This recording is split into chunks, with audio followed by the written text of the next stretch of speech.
este pipi, vamos começar a nossa conversa número 79. 9, 79, exatamente. 79. é verdade. Eh, Isto não tarda nada, estamos a fazer uma centena delas. Eh, É e verdade. estamos aqui então com o Gonçalo Elias para nos falar sobre o maçarico galego. É verdade. E agora, 38 conversas depois, saímos de agosto de 88. O mês de agosto de 88 foi um mês memorável na minha lista, porque vi 38 espécies novas em Portugal e noutros países europeus. É uma marca que até hoje não foi superada, 38 espécies novas no mês, exceto em viagens fora da Europa. Aí é diferente, né? Noutros continentes. Não há nada realmente como começar uma lista, não é? Exato, exato, exato. Portanto, mas quem ouviu as conversas desde o início sabe que eu comecei muito devagarinho, não é? Portanto, a minha lista arrancou muito devagar e depois só quando chegou ao verão é que levou assim um embalo. E avançou bastante. Graças também à viagem de Interrail, que entretanto já terminou e por esta altura já estava de regresso a Luz das Terras. E este maçarico foi visto dia 13 de setembro de 88 e num sítio chamado Águas de Moura. Águas de Moura, que fica no concelho de Palmela, não muito longe de Setúbal, na margem norte de uma ribeira que vai dar ao estuário do Sado, ali ao pé da Marateca. E porquê é que eu fui até ali? Se eu bem me recordo, eu fui com mais um amigo da Associação de Astrónomos Amadores, e se eu bem me recordo, nós fomos até lá fazer uma daquelas noites de astronomia também. Porquê é que eu fui para Águas de Moura? Pela mesma razão que tinha ido à Torre da Gadanha no inverno anterior, era um sítio com comboio, eu não tinha carro e, portanto, eu queria ir assim, sair fora de Lisboa, que era onde eu morava, tinha que ir a sítios onde houvesse transporte público. E, portanto, como eu gostava de andar de comboio, e até tinha descontos, porque tinha o cartão jovem, e nessa ocasião escolhi Águas de Moura. E se eu me recordo, nós fomos até lá num dia, ficámos a olhar para as estrelas, porque esse amigo meu também gostava de astros. Aliás, ele depois também se começou a interessar pela natureza e até acabou por ter cargos de responsabilidade mais tarde ligados a essa área. Mas na altura nós fomos ali mais por causa das estrelas e na manhã seguinte, nós acampámos, se a memória não me falha, e na manhã seguinte, antes de apanhar o comboio de regresso, demos uma voltinha ali naquela zona do Zambujal, que fica ali ao pé do Solar do Sado. E foi nessa ocasião que eu vejo uma limícola castanha, grande, relativamente perto. Andava ali lá numas lamas, lá nos canais ali do Sapal, e vi relativamente perto, deu para ver bem uma das características que distingue bem este maçarico, que são aquelas riscas escuras na coroa. E foi então aí que eu identifiquei pela primeira vez o maçarico ali. Foi no Esfaro do Aliás, esse Sado. é precisamente um dos aspectos usado para distinguir este maçarico do maçarico real, que se pode Exatamente. assemelhar, não é? Só que às vezes estas aves estão muito longe e quando estão ao longe nem sempre é fácil ver essa característica, porque, primeiro, porque não se vê bem ao longe, e segundo, porque sendo na coroa, quando nós estamos a ver as aves de longe, nós estamos a ver de lado, e de lado nem sempre é fácil apreciar essa característica. Só que neste caso eu estava a olhar de cima e o bicho estava um bocadinho mais em baixo, eu estive perto e num ângulo bastante favorável e isso permitiu logo fazer a identificação. Portanto, foi uma circunstância bastante feliz que me permitiu identificar muito bem esta espécie. Este bicho, pelo que eu percebi, esta espécie é daquelas que, enfim, tem uma distribuição mais ou menos global, mas pelo que eu percebi, há aqui umas questões taxonómicas no que diz respeito à espécie no Novo Mundo e no Velho Mundo. Queres elaborar Bom, um bocadinho? sim, há aqui vários aspectos a referir sobre a taxonomia entre parênteses eu posso referir que nós acabamos sempre por voltar às questões da taxonomia nestas É, conversas. pois, de facto. Ora, mas há aqui umas notas curiosas que eu gostava de deixar a propósito desta espécie. É assim, o maçarico galego foi originalmente descrito pelo Linneu em 1758 no seu Sistema Natura, 10ª edição, com o nome Scolopax feopes. Portanto, Scolopax, que é o nome genérico atualmente da galinhola, mas ele enfiou muitas limícolas nesse género, depois mais tarde foi desagregado. Mas o género Numenius é criado logo 2 anos depois por um zoologista francês, ou zoólogo, melhor dizendo, chamado Mathurin-Jacques Brisson, em 1760. Ora, o Brisson foi uma pessoa, portanto, ele é contemporâneo do Linneu, e é uma pessoa que sempre se interessou pela classificação de animais e publicou alguns trabalhos, dos quais o mais relevante foi um chamado Ornithologie, publicado em 1760. E ele, desse trabalho, criou uma série de nomes latinos para as aves, só que esses nomes não seguiam o sistema binomial do Linneu e depois não foram reconhecidos, muitos deles, pela Comissão Internacional que regula a nomenclatura zoológica. No entanto, o Brisson, em 1760, introduziu uma série de géneros novos. E esses géneros, embora os nomes das espécies não tenham sido aceitos porque não seguiam a nomenclatura, muitos dos géneros foram adotados pela Comissão Internacional. E o mais interessante é que o Linneu achou interessante as sugestões do Brisson, e na 12ª edição do Sistema Natura, em 1766, portanto 8 anos da anterior, ele usou imensos nomes, recorreu imenso ao trabalho do Brisson, e portanto, nessa 12ª edição ele adicionou 386 espécies, das quais 240 eram baseadas exclusivamente nas propostas do Brisson. E, portanto, uma das propostas do Brisson é exatamente a criação do género Numénios. Portanto, isto só para explicar que este género é o caso que aparece 2 anos apenas depois do Linneu ter criado o nome. Portanto, a separação no género à parte acontece muito pouco tempo depois. Mas esta separação de Novo Mundo e Velho Mundo não, é uma isso coisa é mais pelos recente. vistos, não só não é consensual, como é recente, não é? Essa é outra questão, já lá ia a seguir. Portanto, eu estava a falar apenas da origem do nome científico do Scolopax feopes, que passa a Numénios feopes. Entretanto, depois, à medida que a classificação foi avançando, surgiram as subespécies, que é um conceito que só surge mais tarde, e o Numénios feopes, o maçarico galego, tal como muitas outras espécies que têm ampla distribuição, que é o caso desta, que tem uma distribuição holártica, que apanha as regiões boreais do Velho e do Novo Mundo, ele tem 5 subespécies reconhecidas. 5. Sendo que uma delas, que é Numénios feopes udsónicos, corresponde às populações do Novo Mundo, portanto, do continente norte-americano. Só que algumas autoridades, nomeadamente o IOC, que é o International Ornithological Congress, que é seguido pelo Aves de Portugal, considera o Udsónicos uma espécie distinta com o nome Numénios udsónicos. Só que, como bem referiste, isto não é consensual, porque quer o Clement, que é a lista de nomes da taxonomia adotada pelo eBird, quer a BirdLife, não consideram o Udsónicos uma espécie distinta e consideram uma subespécie do nosso Numénios feopes. Portanto, é um daqueles casos em que há aqui, de facto, divergência de critérios e de opiniões, assim se pode dizer, entre as várias autoridades. Portanto, não sei se isto no futuro será uniformizado ou não. A verdade é que vale a pena referir que o Udsónicos é bastante diferente do nosso, em particular porque não tem o urupígio branco. Portanto, ele é todo castanho por cima, mesmo em voo, falta-lhe aquela mancha branca na parte final do dorso e no urupígio. São todos castanhos.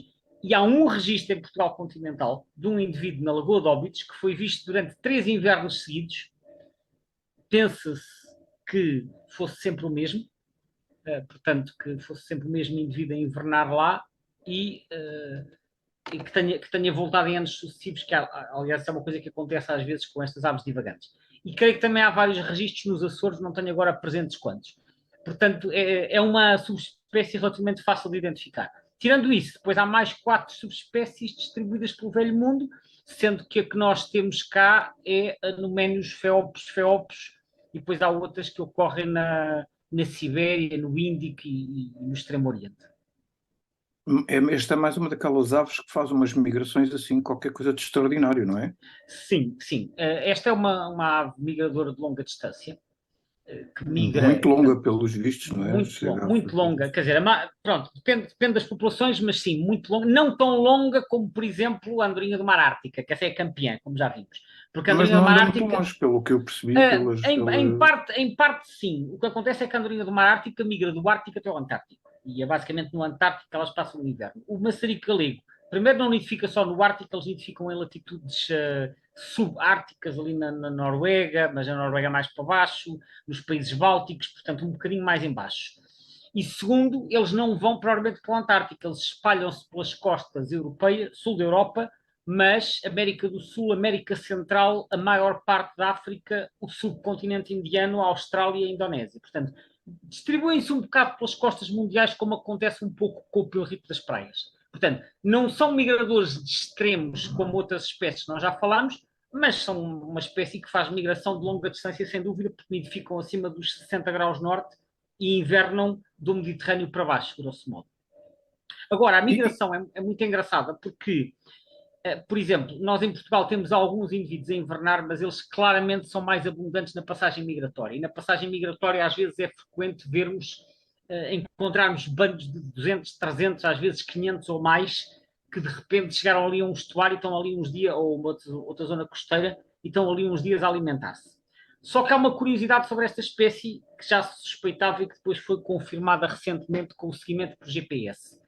É que muitas destas aves vão invernar nas costas africanas, nomeadamente ali na zona da Mauritânia, por exemplo, no Banco de Argã e noutras zonas costeiras, mais para baixo também, e eles, quando vêm para cima, que vão sobretudo em direção à Islândia ou à Groenlândia, muitos deles vão para a Islândia, eles fazem uma paragem nas costas europeias, como por exemplo em Portugal, ou em Espanha, ou na Irlanda. Portanto, fazem um chamado stopover e depois seguem viagem. Mas na migração para sul, fazem um voo direto desde a Islândia até à Mauritânia. Ora, isto é uma situação muito curiosa, e é curiosa em parte porque é invulgar, porque muitas aves, na migração para cima, fazem um voo mais direto, porque têm pressa de chegar aos locais de nidificação para segurar os melhores territórios, e depois na migração para baixo, como já não vão com pressa para se reproduzir, fazem uma migração mais lenta. Com o maçarico galego, aparentemente acontece o contrário. Eles fazem muitos deles, pelo menos, fazem uma paragem na migração ascendente e depois na migração para baixo vão direto. e há Porquê alguma é que teoria isto... para explicar isso? Teorias há, quer dizer, as verdadeiras razões nós nem sempre as sabemos. Uma teoria Dá-se lá saber, possível não é? Isso aí é, sim, só perguntando aos só perguntando maçaricos. aos maçaricos, sim, podemos tentar agendar isso, mas uma explicação possível que eu já li em trabalhos sobre o assunto é que na migração para baixo, por exemplo, os que vêm da Islândia, têm ventos mais favoráveis, porque os ventos no Atlântico Norte são do noroeste muitas vezes, e portanto isso teria um vento de cauda, vamos chamar assim, para usar um termo de aviação, teria um vento de cauda e portanto conseguem fazer a viagem com menos esforço. E na migração para cima, além de terem o vento contra, poderiam estar a fazer uma paragem para reabastecimento, para depois chegarem aos territórios de nidificação com mais energia. É curioso que esta história do vento de caldo, eu lembro-me de há muitos anos, numa das minhas viagens à África, ter-me apercebido que havia um voo que fazia Nova Iorque-Joanesburgo e que, salvo erro, na viagem para baixo ia direto, mas na viagem para cima tinha que fazer uma paragem em Cabo Verde. A distância era a mesma, mas o facto dos ventos não serem os mesmos numa direção ou noutra obrigava a que obrigava a fazer uma paragem de reabastecimento porque o avião já não tinha capacidade para fazer o voo direto, que era uma coisa para aí de 13 horas. Estava no limite e eu acho que com os maçaricos pode acontecer o mesmo, ou seja, se os ventos forem favoráveis, eles conseguem fazer o voo direto e se os ventos forem desfavoráveis, poderão ter que fazer uma paragem para reabastecimento. Mas isto, como disse, são teorias, porque pode haver aqui outras razões que expliquem estas rotas, mas que já se verificou que é habitual nesta espécie.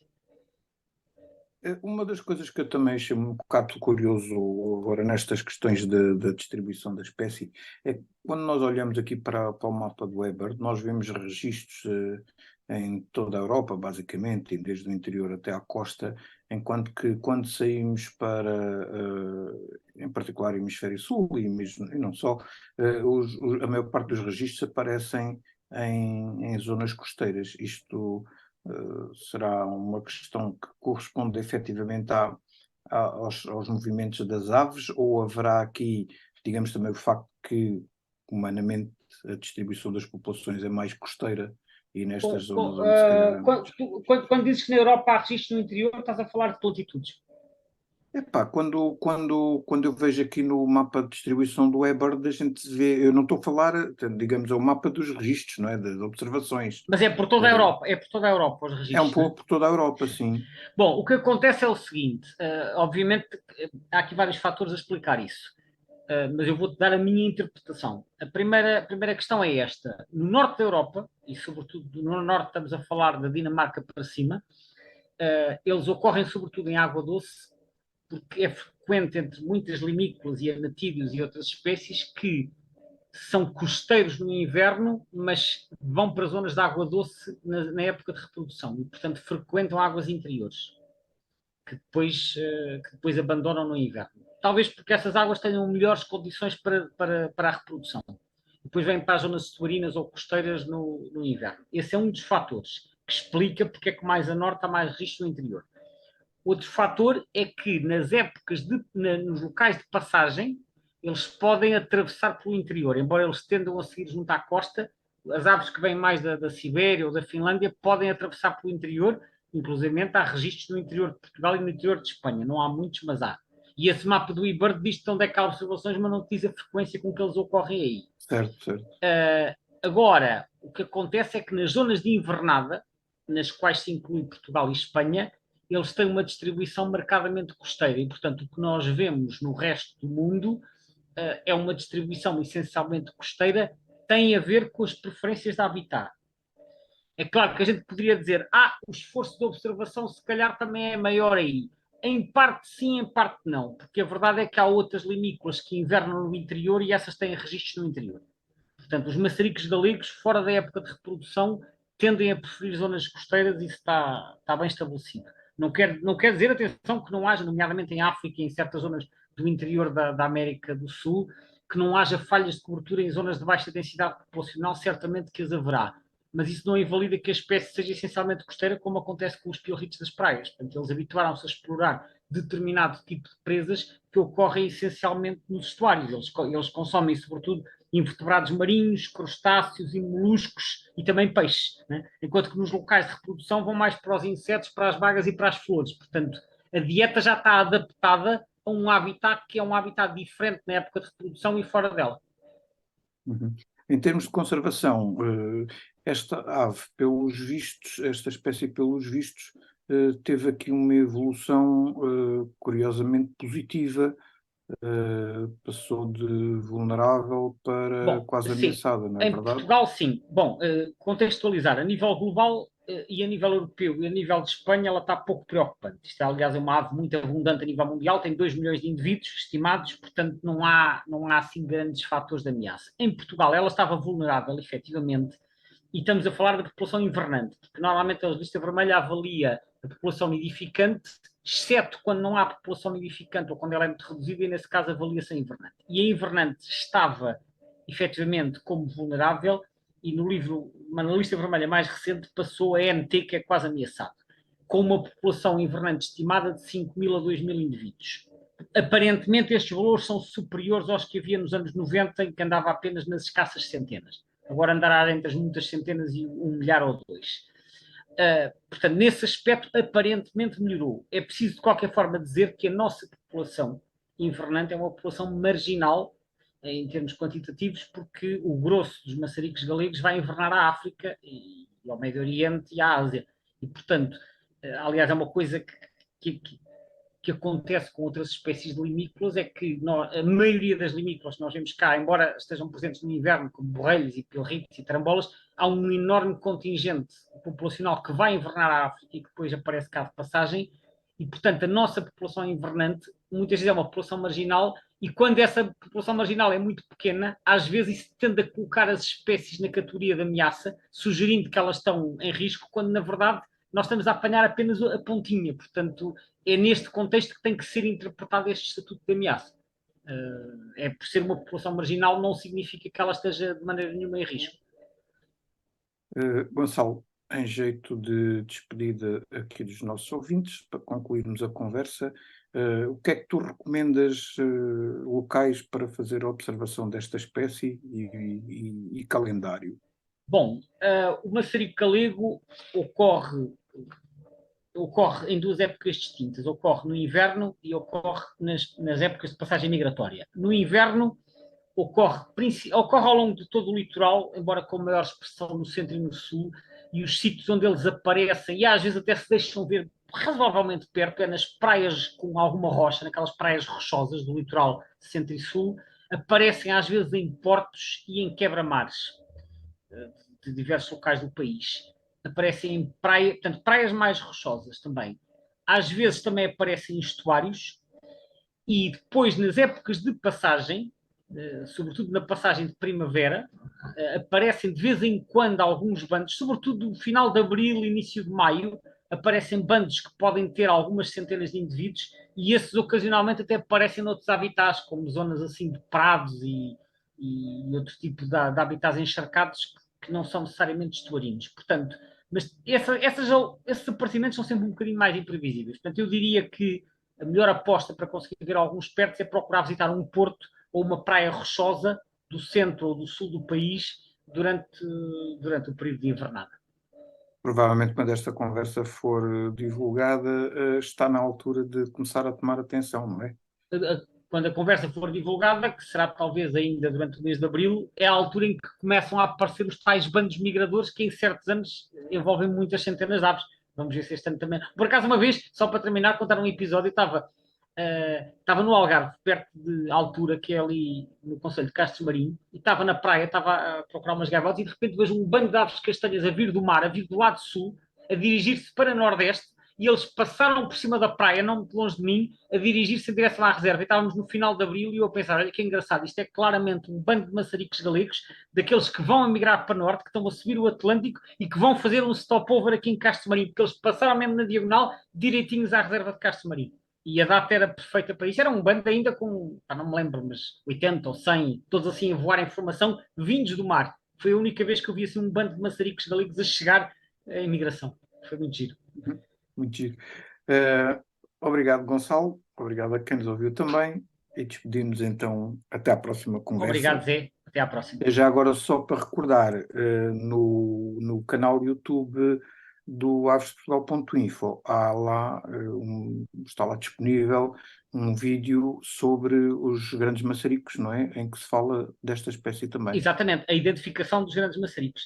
Não é só a identificação, é falar da situação dos grandes maçaricos em Portugal. Portanto, obrigado pela nota, de facto é bem lembrado. Até à próxima, então. Até à próxima.